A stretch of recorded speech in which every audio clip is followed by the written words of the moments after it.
एकादशी व्रतं नाम सर्वकामफलप्रदं कर्तव्यं सर्वदा विप्र विष्णु प्रीणम कारणम। और ये भी कहा है, एकादशी नाम का ये फल सभी कामनाओं को प्रदान करने वाला है। ब्राह्मणों को यह व्रत श्री विष्णु प्रीति हेतु सर्वदा करना चाहिए। अर्थात यद्यपि इस व्रत से सभी कामनाएं पूर्ण होती हैं, फिर भी ब्राह्मणगण को श्री हरि की प्रीति की कामना से इस व्रत को सदैव सर्वदा करना चाहिए। हरे कृष्ण। आप सभी को योगिनी एकादशी की हार्दिक शुभकामनाएं। श्री पद्म पुराण के उत्तरखंड में त्रिस्पर्शा व्रत की विधि और महिमा का वर्णन किया गया है। जो व्यक्ति विषयों में आसक्त रहने के बाद भी आज के दिन सच्चे मन से भगवान विष्णु की पूजा करके इस पवित्र कथा का श्रवण करता है, उसके जन्म जन्मांतर के पाप भगवान श्री हरि की कृपा से कट जाते हैं। एक बार देवर्षि नारद जी ने महादेव जी से कहा, सर्वेश्वर, अब आप विशेष रूप से त्रिस्पर्शा नाम के व्रत का वर्णन कीजिए, जिसे सुनकर लोग तत्काल कर्म बंधन से मुक्त हो जाते हैं।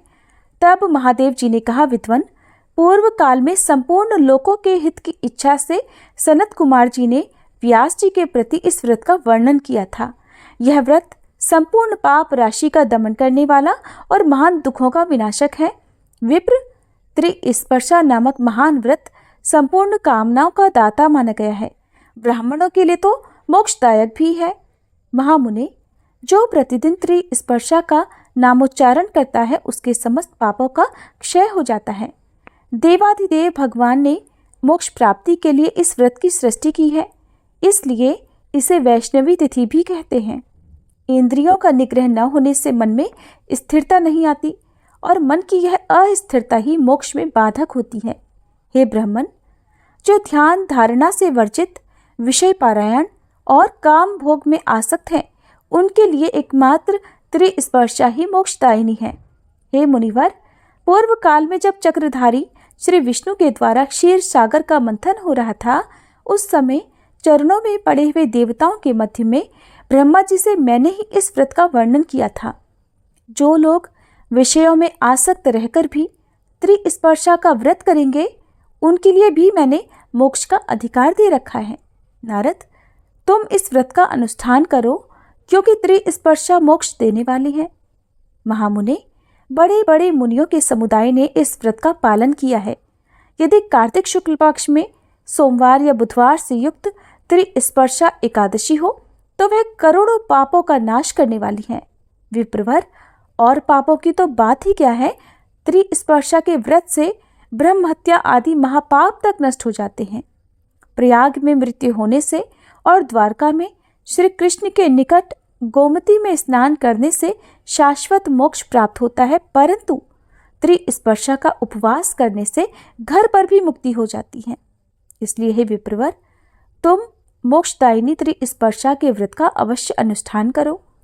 विप्र, पूर्व समय में भगवान माधव ने प्राची सरस्वती के तट पर गंगा जी के प्रति कृपा पूर्वक त्रिस्पर्शा एकादशी व्रत का वर्णन किया था। तब गंगा ने पूछा, हे ऋषिकेश, ब्रह्म हत्या आदि करोड़ों पाप राशियों से युक्त मनुष्य मेरे जल में स्नान करते हैं। उनके पापों और दोषों से मेरा शरीर कलुषित हो गया है। हे देव, हे गरुड़ध्वज, मेरा वह पातक कैसे दूर होगा?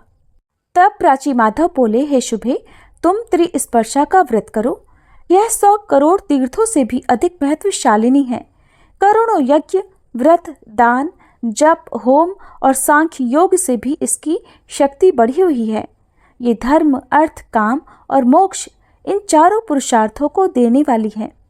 नदियों में श्रेष्ठ गंगा त्रिस्पर्शा व्रत जिस जिस महीने में भी आए, तथा यह शुक्ल पक्ष में हो या कृष्ण पक्ष में, उसका अनुष्ठान करना ही चाहिए। उसे करके तुम पापों से मुक्त हो जाओगी।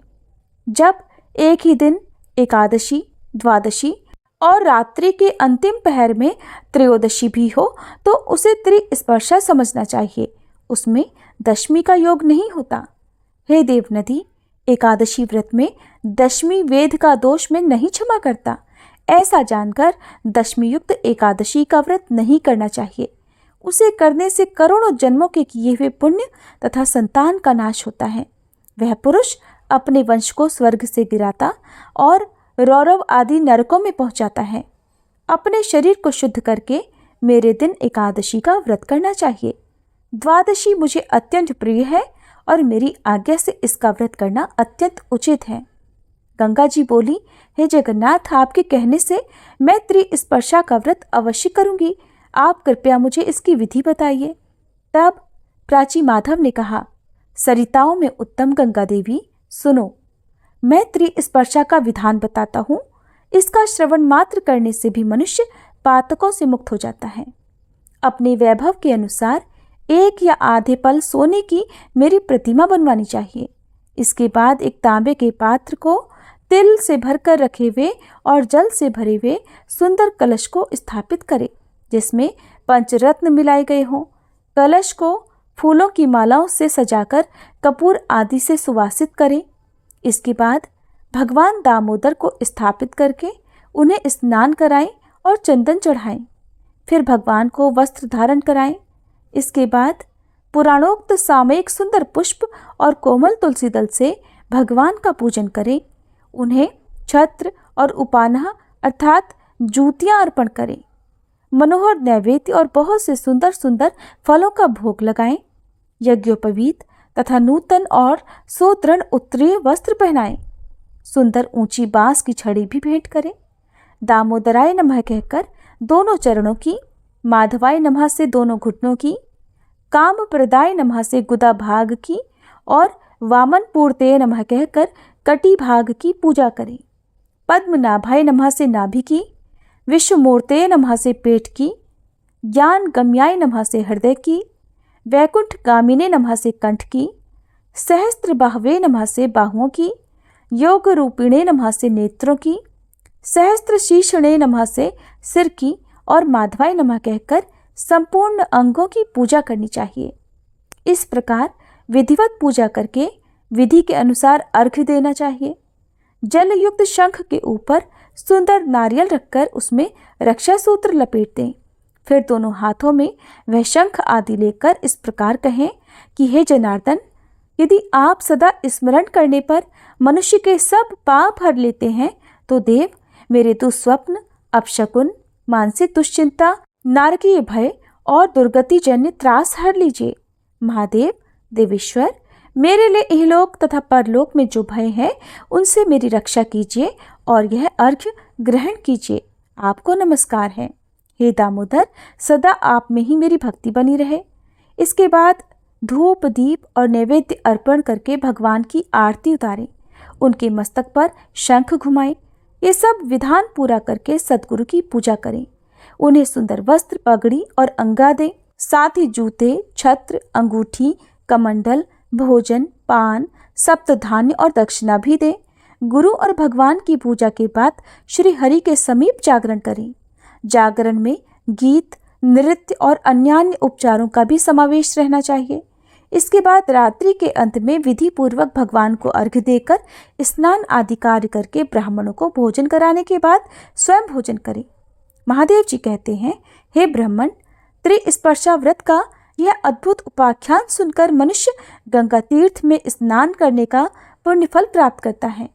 त्रिस्पर्शा के उपवास से 1000 अश्वमेध और 100 वाजपेयी यज्ञों का फल मिलता है। यह व्रत करने वाला मनुष्य पितृकुल, मातृकुल और पत्नीकुल के सहित विष्णु लोक में प्रतिष्ठित होता है। करोड़ों तीर्थों में जो पुण्य और करोड़ों क्षेत्रों में जो फल मिलता है वह त्रिस्पर्शा के उपवास से मनुष्य प्राप्त कर लेता है। हे द्विजश्रेष्ठ, जो ब्राह्मण, क्षत्रिय, वैश्य, शूद्र अथवा अन्य जाति के लोग भगवान श्री कृष्ण में मन लगाकर इस व्रत को करते हैं, वे सब इस धराधाम को छोड़ने पर मुक्त हो जाते हैं। इसमें द्वादशाक्षर मंत्र का जाप करना चाहिए। यह मंत्रों में मंत्रराज माना गया है। इस प्रकार त्रिस्पर्शा सब व्रतों में उत्तम बताई गई है। जिसने इसका व्रत किया उसने संपूर्ण व्रतों का अनुष्ठान कर लिया। पूर्व काल में स्वयं ब्रह्मा जी ने इस व्रत को किया था और उनके बाद अनेक ऋषियों ने भी इसका अनुष्ठान किया। फिर दूसरों की तो बात ही क्या है। हे नारद, यह त्रिस्पर्शा एकादशी मोक्ष देने वाली है। आइए अब आपको लेकर चलते हैं उस स्थान पर जहाँ से आरंभ होती है योगिनी एकादशी की दिव्य कथा। अपने मन को शांत कीजिए, आंखें बंद कीजिए और कल्पना कीजिए आप खड़े हैं हस्तिनापुर की राजसभा के द्वार पर। वहाँ शांति है, लेकिन हवा में एक विशेष दिव्यता है। सामने धर्मराज युधिष्ठिर सिंहासन पर विराजमान है। उनका मुख तेज से चमक रहा है, पर मन प्रश्न से भरा है। और तभी एक दिव्य रथ आकाश से उतरता है। 4 घोड़ों वाला वह रथ हस्तिनापुर की भूमि को स्पर्श करता है और उस रथ पर विराजमान है स्वयं भगवान श्री कृष्ण। सभा में सन्नाटा छा जाता है, सभी नतमस्तक हो जाते हैं। तब भगवान श्री कृष्ण को प्रणाम कर युधिष्ठिर महाराज पूछते हैं, हे मधुसूदन, कौन सी एकादशी है जो पापों से मुक्ति देती है? और यहीं से आरंभ होती है वो कथा जो सिर्फ एक दिन के व्रत की नहीं, बल्कि जन्म जन्मांतरों के पापों को हरने वाली योगिनी एकादशी की है। तो अब आपको लेकर चलते हैं उस दिव्य क्षण में जहाँ भगवान स्वयं अपने श्रीमुख से भक्तों को मोक्ष का मार्ग बता रहे हैं। श्री ब्रह्म वैवर्त पुराण में वर्णित योगिनी एकादशी की कथा के अनुसार एक बार धर्मराज युधिष्ठिर भगवान श्री कृष्ण से बोले, हे जनार्दन, अब आप कृपा करके मुझे आषाढ़ मास के कृष्ण पक्ष की एकादशी का नाम तथा महात्म्य क्या है सब वर्णन कीजिए। तब भगवान श्री कृष्ण बोले, हे राजन, आषाढ़ माह के कृष्ण पक्ष की एकादशी का नाम योगिनी एकादशी है। इस एकादशी का व्रत करने से सभी पाप नष्ट हो जाते हैं तथा ये एकादशी व्रत इस लोक में भोग और परलोक में मुक्ति प्रदान करने वाला है। हे राजन, ये एकादशी तीनों लोकों में प्रसिद्ध है। अब मैं आपसे श्री ब्रह्म वैवर्त पुराण में बताई हुई एक कथा कहता हूँ, उसे आप ध्यानपूर्वक सुनिए। एक समय अलकापुरी नाम की नगरी में कुबेर नामक एक राजा राज्य करता था। वह शिव भक्त था। भगवान शिव की पूजा में प्रयोग किए जाने वाले पुष्पों को लाने के लिए उसने एक माली को रखा हुआ था जिसका नाम हेम माली था और उसके विशालाक्षा नाम की एक अत्यंत सुंदर पत्नी थी। एक दिन हेम माली मानसरोवर से पुष्प लेकर आया, परंतु कामासक्त होने के कारण वह पुष्पों को रखकर अपनी पत्नी के साथ रमण करने लगा और दोपहर तक नहीं आया। पूजा का मुहूर्त बीता जा रहा था। इधर राजा कुबेर को उसकी राह देखते देखते दोपहर हो गई। तब राजा ने क्रोधपूर्वक अपने सेवकों को आज्ञा दी कि तुम लोग जाकर हेममाली का पता लगाओ कि वो अभी तक पुष्प चुनकर क्यों नहीं लाया। राजा कुबेर की आज्ञा पाकर सभी यक्ष सेवक हेममाली को तलाशने के लिए निकल गए और जब यक्षों ने उसका पता लगाया तब वे राजा कुबेर के पास आए और कहने लगे, हे राजन, वो माली अभी तक अपनी पत्नी के साथ रमण कर रहा है। यक्षों की ये बात सुनकर राजा कुबेर ने हेममाली को बुलाने की आज्ञा दी। हेममाली राजा कुबेर के सम्मुख डर से थरथर कांपता हुआ उपस्थित हुआ, राजा को प्रणाम किया। हेममाली को देखकर राजा कुबेर को और अधिक क्रोध आ गया। राजा कुबेर ने कहा, हे पापी, महानीच, कामी, तूने मेरे पूजनीय ईश्वरों के भी ईश्वर शिवजी का अनादर किया है। इसलिए मैं तुझे श्राप देता हूँ कि जिस स्त्री से तू प्राणों से भी अधिक प्रेम करता है, तू उस स्त्री का वियोग प्राप्त करेगा और मृत्युलोक में जाकर कोढ़ी होगा। राजा कुबेर के श्राप के प्रभाव से वह हेममाली उसी क्षण स्वर्गलोक से पृथ्वी पर जा गिरा और कोढ़ी हो गया। उसकी पत्नी भी उसी समय अंतर्ध्यान हो गई। मृत्युलोक में जाकर उसने महान दुख भोगे, किंतु भगवान शिव के प्रति भक्ति से उसकी बुद्धि मलिन नहीं हुई। वह हिमाचल पर्वत की ओर चल पड़ा। वहां पर चलते चलते वह मार्कंडेय ऋषि के आश्रम पर पहुंचा। वह ऋषि अत्यंत वृद्ध और तपशाली थे। उनको देखकर हेममाली वहां गया और प्रणाम करके उनके चरणों में गिर पड़ा। इस प्रकार हेममाली को चरणों में गिरा हुआ देखकर मार्कंडेय ऋषि बोले कि तूने कौन से पाप कर्म किए हैं जिससे तू कोढ़ी हुआ और महान दुख भोग रहा है। ऋषि के द्वारा इस प्रकार पूछे जाने पर हेममाली हाथ जोड़कर बोला, हे मुनिवर, मैं यक्षराज कुबेर का सेवक हूँ। मैं राजा कुबेर की पूजा के लिए नित्य प्रति पुष्प चुनकर लाया करता था। एक दिन अपनी पत्नी के साथ विहार करते करते मुझे देर हो गई और दोपहर तक मैं पुष्प लेकर नहीं पहुंच सका तो राजा कुबेर ने मुझे श्राप दे डाला कि जिस पत्नी के कारण तू अपनी नित्य पुष्प सेवा को भूल गया, उसी पत्नी से तू वियोग भोगेगा, उसी से तू अलग हो जाएगा और मृत्युलोक में जाकर कोढ़ी बनेगा और अत्यंत कष्ट को प्राप्त करेगा। मुनिवर, इसी कारण मैं कोढ़ी हो गया हूँ और ये महान दुख भोग कर भटक रहा हूँ। अतः आप मुझे कोई ऐसा उपाय बताइए जिससे मुझे इस मृत्यु रूपी कष्ट से मुक्ति मिल सके। तब मार्कंडेय ऋषि बोले कि हे बालक, तूने मेरे सम्मुख सत्य वचन कहे हैं, इसलिए तुझ पर कृपा करके मैं तेरे उद्धार के लिए एक व्रत बताता हूँ। अगर तुम आषाढ़ मास के कृष्ण पक्ष की योगिनी नामक एकादशी का विधि पूर्वक व्रत करोगे तो तुम्हारे समस्त पाप नष्ट हो जाएंगे और समस्त कष्टों से तुम्हें मुक्ति भी मिल जाएगी। इस प्रकार ऋषि के वचन सुनकर हेममाली बड़ा प्रसन्न हुआ और उसने मुनिवर के कहे अनुसार योगिनी एकादशी का विधि पूर्वक पालन और व्रत किया। इस व्रत के पुण्य प्रभाव से हेममाली पुनः अपने पुराने स्वरूप में आ गया और अपनी पत्नी के साथ विहार करने लगा। भगवान श्री कृष्ण धर्मराज से कहते हैं, हे राजन, इस योगिनी एकादशी की कथा का फल 88,000 ब्राह्मणों को भोजन कराने जितना है। इस एकादशी के व्रत से समस्त पाप दूर हो जाते हैं और अंत में साधक को स्वर्ग लोक की प्राप्ति होती है। कथा का सार ये है कि मनुष्य को पूजा आदि धार्मिक कार्यों में कभी भी आलस्य या क्रोध नहीं करना चाहिए, बल्कि मन को संयमित करके सदैव ईश्वर की सेवा में तत्पर रहना चाहिए, लीन रहना चाहिए। इस कलयुग में कोढ़ जैसे रोग से मुक्ति पाने के लिए तो मनुष्य को योगिनी एकादशी का व्रत अवश्य ही श्रद्धा पूर्वक करना चाहिए। और इस प्रकार समाप्त होती है योगिनी एकादशी की वो कथा जिसने ये सिखाया कि पश्चाताप केवल शब्द नहीं होता, बल्कि एक भाव होता है जो प्रभु के हृदय को भी द्रवित कर देता है। योगिनी एकादशी हमें यही समझाती है कि पाप करने से अधिक महत्वपूर्ण है उसे स्वीकार करना और सुधार की दिशा में पहला कदम बढ़ाना।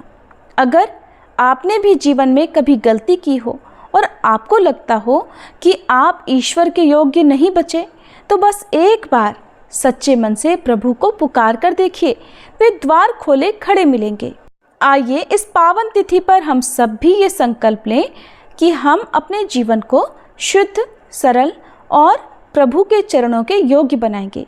कथा का श्रवण करने से जो पुण्य प्राप्त हुआ है वो हम सब के जीवन को शुभता से भर दे और अपने जीवन में भगवान श्री हरि की कृपा को प्राप्त करने के लिए आइए अब सुनते हैं 11 माता की कथा, जिनके बिना एकादशी व्रत की कथा या व्रत अधूरा रहता है। श्रोताओं, एक बार एक बूढ़ी माँ ने एकादशी का उपवास रखा। बड़े ही भक्ति भाव से वह एकादशी की पूजा किया करती थी। वे बूढ़ी हो चुकी थी।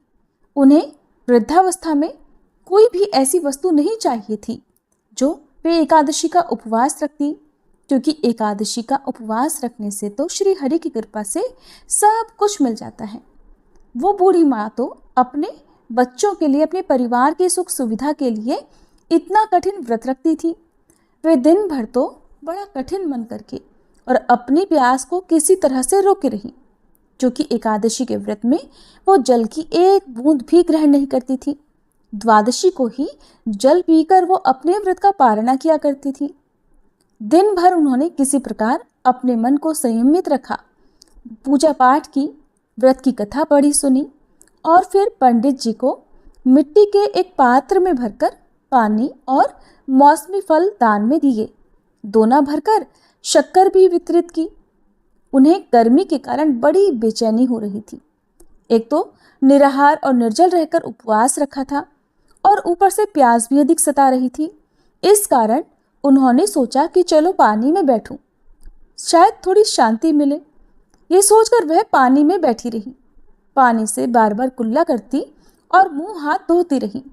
तब कहीं जाकर उन्हें थोड़ा बहुत चैन मिला। एक तो धूप तेज की पड़ रही थी, इस कारण बार बार बूढ़ी माँ का मुंह सूखा जा रहा था। बूढ़ी माँ बड़ी बेचैन हो रही थी। एक तो बुढ़ापा, दूसरा यह भयंकर गर्मी बुढ़ापे की तो स्थिति ही कुछ ऐसी होती है, बड़ी मुश्किल से धीरज बंध पाता है। अब किसी प्रकार रो धोकर दिन कट पाया। अब बूढ़ी माँ के सामने पहाड़ सी लंबी रात थी, जिसका कट पाना बड़ा ही मुश्किल दिखाई दे रहा था। चारपाई पर पड़ी हुई बूढ़ी माँ को किसी प्रकार भी शांति नहीं मिल रही थी। बार बार प्यास के मारे गला सूख रहा था और वे इस प्रकार बेचैन होकर करवटें बदलती जा रही थी। कई बार उठकर वे घर के बाहर जाती, फिर अंदर आ जाती। ना उन्हें घर के अंदर शांति मिल रही थी, ना बाहर। वे पड़ी पड़ी एकादशी माता को याद करती रहीं और मन में ध्याती रहीं कि हे माता, आप मेरी लाज रखिएगा, आप ही मुझे शक्ति दीजिएगा ताकि मैं भली भांति आपका व्रत कर सकूं और ये पहाड़ सी रात सुकून से बीत जाए। प्यास के कारण बूढ़ी माँ की बेचैनी तो बढ़ ही रही थी। उन्होंने धैर्य रखने का बहुत प्रयास किया, लेकिन आखिरकार उनकी सहनशीलता की सीमा टूट गई और वे घबराकर प्यास के मारे एकदम चिल्ला पड़ी, बचाओ बचाओ। बूढ़ी माँ का चिल्लाना सुनकर उनके परिवार के सभी सदस्य उनके आसपास इकट्ठा हो गए और बूढ़ी माँ की चारपाई के पास पहुंच गए। सब बोले, अम्मा जी, क्या हुआ, आपको क्यों चिल्ला रही हो? और जब आपसे व्रत नहीं रखा जाता तो इस बुढ़ापे में इतना कठिन व्रत क्यों कर रही हो? अम्मा जी, अगर शरीर में ताकत है तभी तो भक्ति हो पाएगी। आप पानी पी लीजिए। बूढ़ी माँ अपने परिवारजनों से बोली, मेरे तो प्यास के मारे प्राण ही निकले जा रहे हैं, जरा जल्दी से मेरी छाती पर ठंडे पानी का घड़ा तो रख दो। नातियों ने दौड़कर दादी की छाती पर ठंडे पानी का बर्तन रख दिया। तब कहीं जाकर उन्हें थोड़ा बहुत सुकून मिला और जब सुकून मिला तो थोड़ी देर के लिए उन्होंने अपनी आंखें बंद कर ली।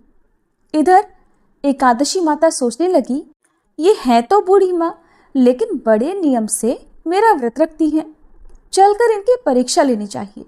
ऐसा विचार कर एकादशी माता आधी रात को मुर्गा बनकर कुकड़ू कू करने लगी। मुर्गे की टेर सुनकर बूढ़ी माँ जल्दी से उठी और बाहर जाकर आसमान की ओर निहारा, लेकिन आसमान में तो कहीं भी उन्हें सुबह का तारा दिखाई ही नहीं दिया। अब वे सोचने लगी कि फिर ये मुर्गा भला क्यों और कैसे बोल गया। एक तो उन्हें प्यास लग रही थी, अब थोड़ा बहुत उनका मन भी बेचैन होने लगा। आखिरकार उन्होंने ये दृढ़ निश्चय किया कि अब तो मैं इस व्रत को पूरा करके ही छोड़ूंगी, फिर चाहे व्रत पूरा होने तक मेरे प्राण ही क्यों ना निकल जाएं। मन में ऐसा पक्का निश्चय कर वह वापस चारपाई पर आकर लेट गई। थोड़ी ही देर के बाद एकादशी माता ने उनकी फिर से परीक्षा लेनी चाहिए, तो वह एक छोटी सी कन्या का रूप धरकर गिलास में मीठा पानी लेकर उनके सिरहाने खड़ी हो गई और जोर से बोली, दादी जी, सवेरा हो गया है, आप हाथ मुंह धोकर शरबत पी लीजिए। पहले तो शरबत का भरा हुआ गिलास देखकर बूढ़ी माँ का मन ललचाने लगा। प्यास के मारे गला जो सूख रहा था, किंतु अचानक उन्हें याद आया कि उनका तो एकादशी का उपवास है। फिर उन्होंने सोचा कि अभी तो वे किसी भी तरह से ये शरबत नहीं पी सकती और फिर वे चुपचाप वापस अपनी चारपाई पर लेट गईं। जैसे ही उनकी आंख लगी तभी उन्हें एहसास हुआ कि मानो किसी ने उन्हें पानी से भरे हुए कुएं में पटक दिया हो। वे बहुत देर तक उस कुएं में हाथ पांव चलाती रहीं, लेकिन इस बीच उन्होंने अपने मुंह में पानी की एक बूंद भी नहीं जाने दी, क्योंकि उनका एकादशी का उपवास जो था, और वे पक्के निश्चय के साथ अपना व्रत पालन करती रहीं। थोड़ी ही देर में उन्हें ऐसा लगा मानो सामने आग जल रही हो। आग के कारण बड़ी भारी गर्मी लगने लगी। प्यास के मारे उनके प्राण निकलने लगे, लेकिन इतना सब होने के बाद भी बूढ़ी माँ ने पानी की एक बूंद भी नहीं पी। वे तो बस चारपाई पर बैठी बैठी एकादशी माता का ध्यान करती रही। अब सवेरा होने में बस कुछ ही समय है, ये जानकर वे बड़ी तसल्ली के साथ इधर उधर घूमने लगी। एकादशी माता अब तक ये बात अच्छी तरह से समझ गई कि इन बूढ़ी माँ को किसी भी प्रकार से अपने व्रत से नहीं टाला जा सकता। वे उनके सत्य व्रत को भली भांति समझ गई थी। अब सवेरा हो गया तो बूढ़ी माँ ने स्नान किया, भगवान श्री हरि का पूजन किया, फिर एकादशी माता की कथा सुनी, ब्राह्मणों को दक्षिणा देकर भोजन कराया, तब कहीं जाकर उन्होंने जल ग्रहण किया। कन्याओं को भोजन कराने के बाद बूढ़ी माँ ने फिर स्वयं भोजन किया और उस श्रेष्ठ व्रत के प्रभाव से बूढ़ी अम्मा की आयु में वृद्धि हो गई, उनकी आयु बढ़ गई। उनका घर परिवार हरा भरा हो गया। अब उनके घर में किसी भी चीज का कोई अभाव नहीं रहा। उनका घर हर प्रकार के सुख साधनों से भर गया। नाती नातिन से उनका घर भर गया और वे उसी दिन से 12 महीने की एकादशी का व्रत करने लगी। एकादशी माता के व्रत के पुण्य प्रताप से इस संसार में हर प्रकार के सुख भोग कर वह बूढ़ी माँ अंत में भगवान श्री हरि के धाम को चली गई। जैसे एकादशी माता ने उन बूढ़ी माँ को और उनके परिवार को हरा भरा किया, वैसे ही हे एकादशी माता, हम सभी की मनोकामनाएं पूर्ण कीजिएगा। प्रेम से बोलिए श्री लक्ष्मी नारायण भगवान की जय। हर पुण्य अवसर में, हर एकादशी व्रत में और विशेष रूप से योगिनी एकादशी में एक नाम अनिवार्य रूप से लिया जाता है, वो है तुलसी माता का। बिना तुलसी माता की उपस्थिति के कोई भी पूजा, कोई भी व्रत पूर्ण जो नहीं होता। तुलसी केवल एक पौधा नहीं, भक्ति का प्रतीक है। वह भगवान विष्णु को अति प्रिय हैं और उनकी एक पत्ती भी कई जन्मों के पापों को हरने में समर्थ मानी गई है। योगिनी एकादशी के व्रत में जब हम रोगों से, पापों से मुक्ति पाने की कामना करते हैं तो तुलसी माता की कथा और महिमा को भी समझना अनिवार्य हो जाता है, क्योंकि उन्हीं की कृपा से तो ये व्रत फलदायी होता है। तो आइए अब सभी सुनते हैं तुलसी माता की दिव्य महिमा की कथा। कथा के अनुसार एक बार एक बूढ़ी माई थी जो नियमित 11 माता का यानी एकादशी का उपवास रखा करती थी और तुलसी के पौधे की सेवा किया करती थी। तुलसी के पौधे को सींचा करती थी। वे सुबह को बिना तुलसी के पौधे की पूजा किए अन्न या जल तक ग्रहण नहीं करती थी।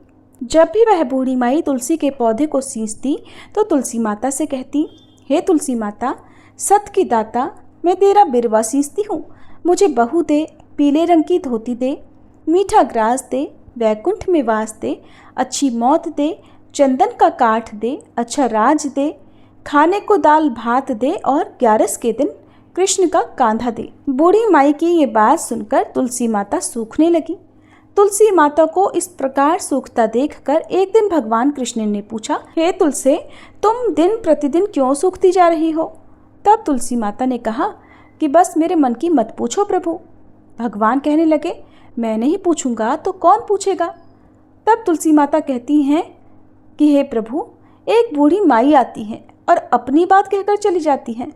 मैं उनकी सारी बातें तो पूरी कर दूंगी, लेकिन कृष्ण का कांधा कहाँ से लाऊंगी?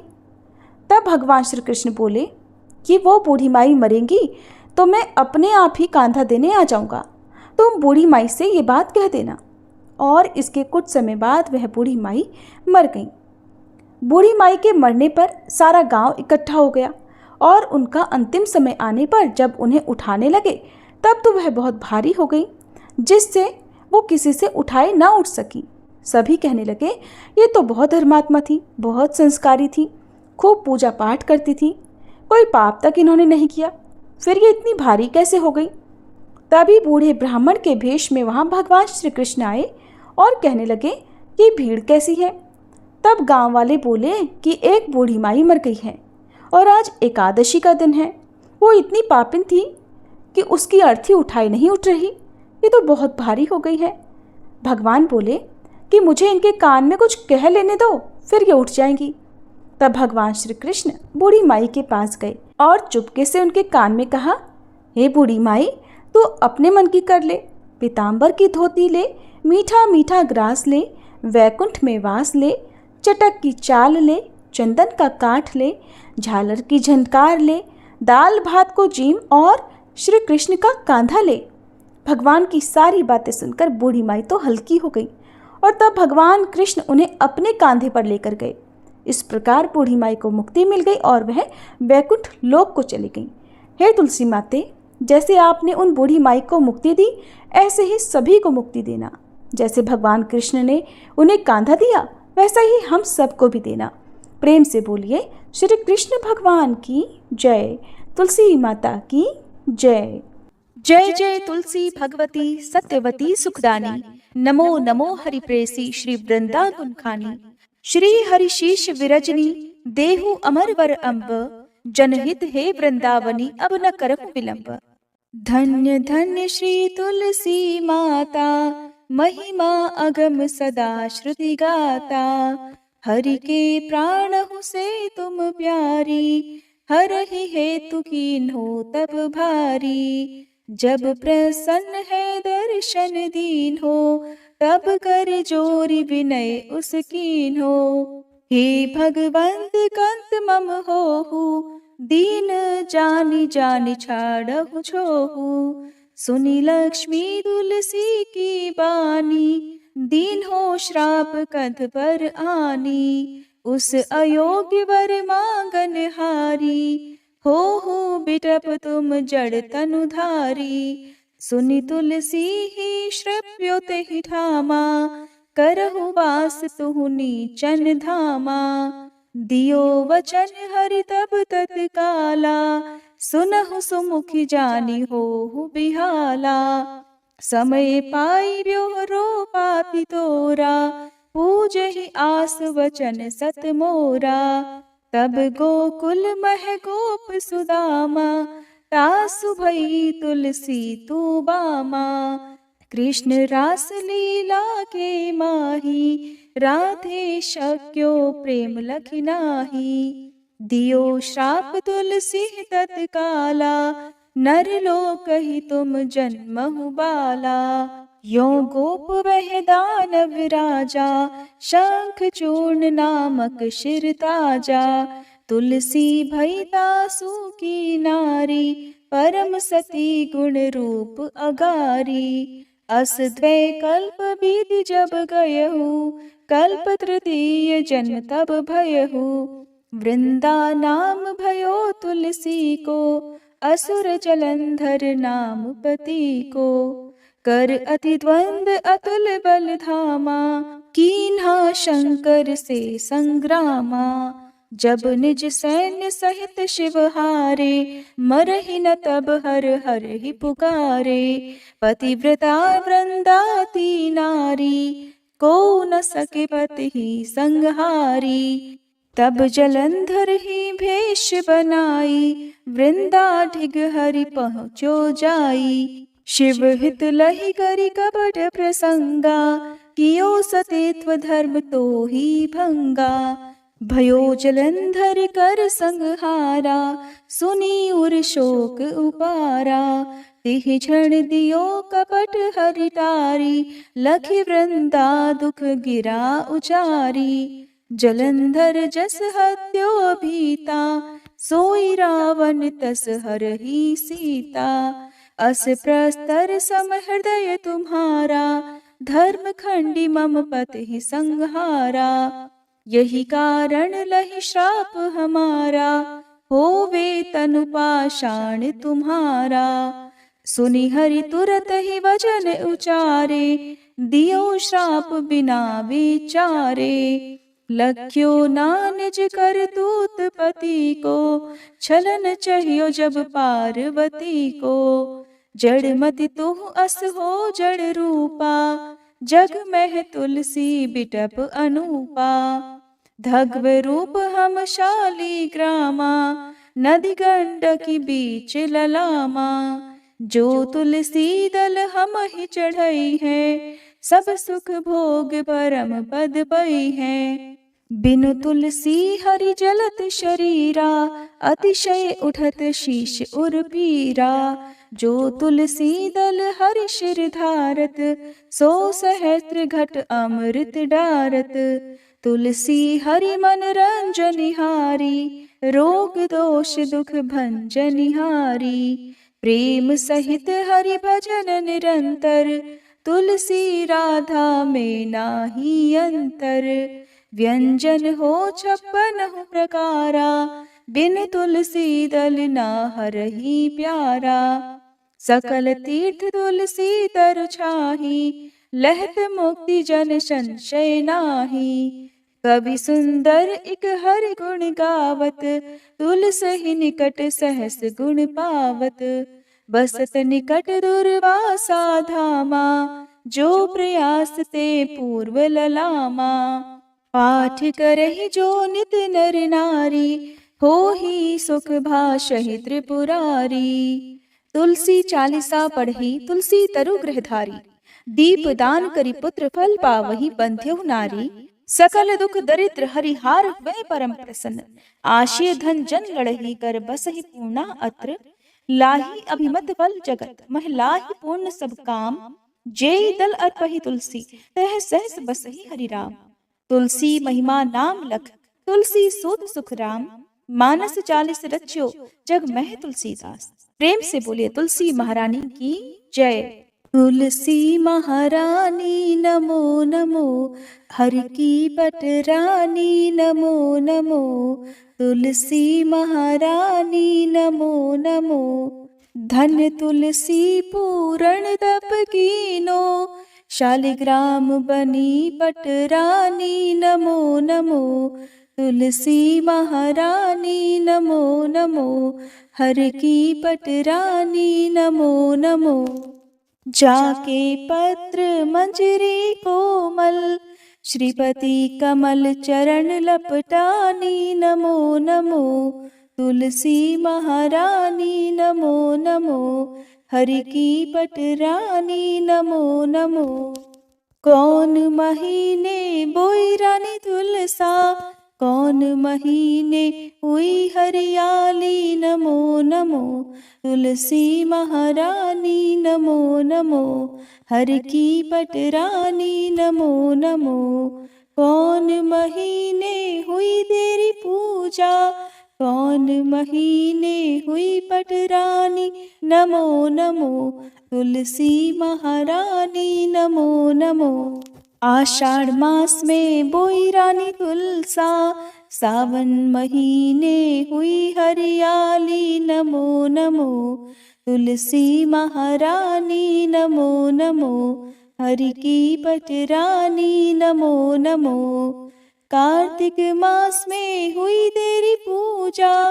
मंगसिर मास हुई पटरानी नमो नमो। तुलसी महारानी नमो नमो। हर की पटरानी नमो नमो। धूप दीप नैवेद्य आरती।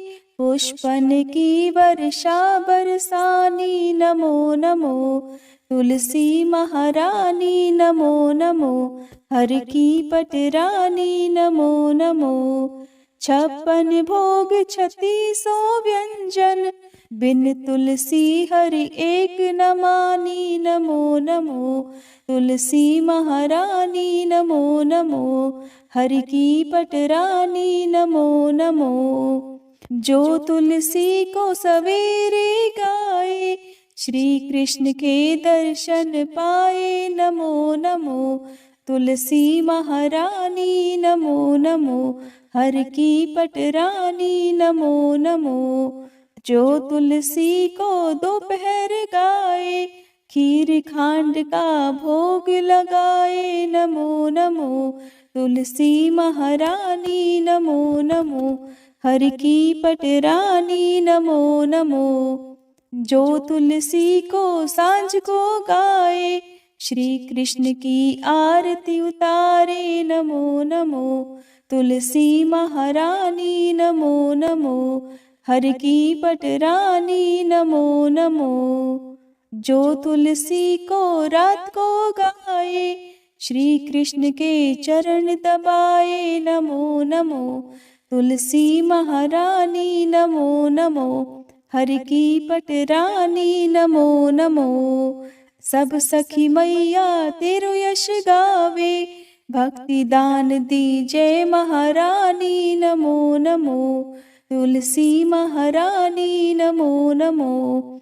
हर की पटरानी नमो नमो। तुलसी महारानी नमो नमो। हर की पटरानी नमो नमो।